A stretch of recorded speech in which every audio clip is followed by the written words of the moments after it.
India will remain one of the major economies which will have a very strong growth rate. Persistently, we see India growing at between 6 and 6.5%, not just this year or the next year, but definitely throughout this entire decade.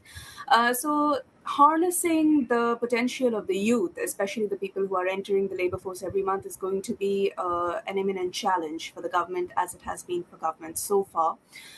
Certainly, generating productive sector employment is going to be a focus of the BJP.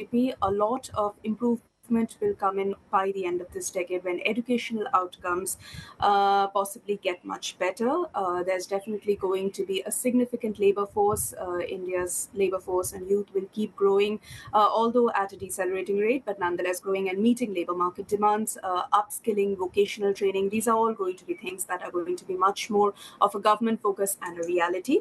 Definitely, formal sector employment generation is something that the government is going to take up more seriously, but we also see that there is a potential for a mismatch between the skill levels demanded by industry and those which are present among a vast majority of the youth in India, which has the potential to generate some social tensions if not managed well by the government. It will also generate some migration pressures and, say, infrastructure pressures on the better developed cities in the country.